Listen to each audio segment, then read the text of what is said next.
Speaker Johnson echoed that, though he was a yes to show transparency. Do you have a reaction to this being passed?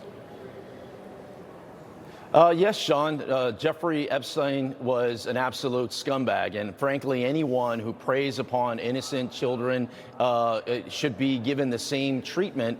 I would argue in this case, President Trump has been right on this. One, it's him and his administration have been the most transparent administration that I've ever worked with, right? Long interviews after long interviews, releasing of thousands and thousands of documents. In many cases, I think a lot of the Epstein files, if not all the Epstein files, have already been released. And once again, this is the Democrats trying to play a part and trying to divide the Republican Party. It's not going to work. We're going to stay on message. We have the president's agenda to deliver, and ultimately there are American lives at stake that need help, both economically, security-wise, and other parts of it. So in this case, I think it's great, and I'm glad it's going to the president's desk, and I'm sure he'll sign it swiftly. And no matter what, obviously you want to have some sort of retribution, though the statute of limitations running out. Obviously, Jeffrey Epstein is dead, but nevertheless, getting those names out there is something that the victims do want, and they don't want to live in that fear,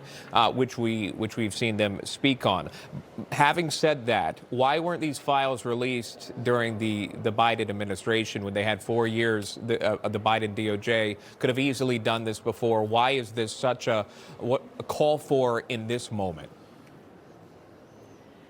Yeah, I mean, to be honest, it was because the Democrats were in control of the House and the Senate at some point of that, as well as the White House, and they didn't want these released. It wasn't a priority to them. You know, this is all of a sudden become a priority to them, surely on political means. Once again, they are trying to do, the Democrats are trying to do anything they possibly can to derail President Trump from him achieving his agenda that is working for the American people. And we in Congress, we cannot allow that to happen. There's a saying in Washington, if you want a friend, get a dog. And I've took that saying, and we've done that. Today we're going to be dropping a bill. It's called the PRO Act that goes out. CBP, under the last administration, had more suicides in the history of their organization. The PRO Act goes out, allows them to adopt dogs, right? So if you're having a tough day, oftentimes it's canine treatment that saves away. It's that type of things that we need to get back to, solving real problems for real people and not allow the Democrats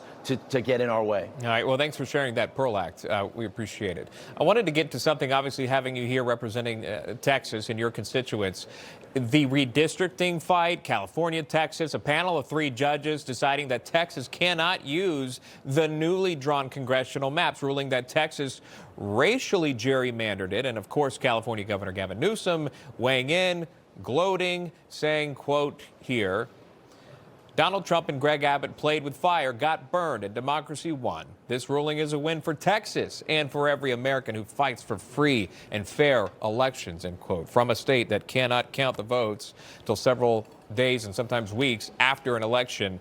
But your thoughts on the reaction from the California governor and also that the panel of 3 judges?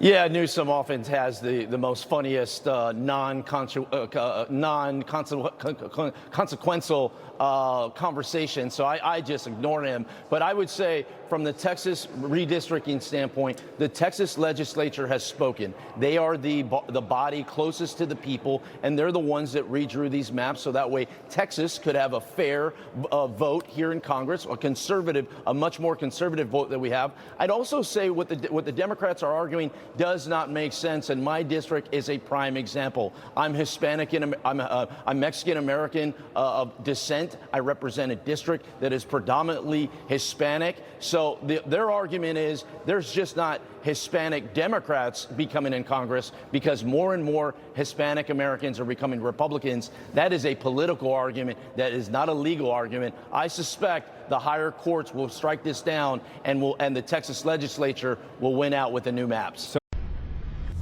Information. Truth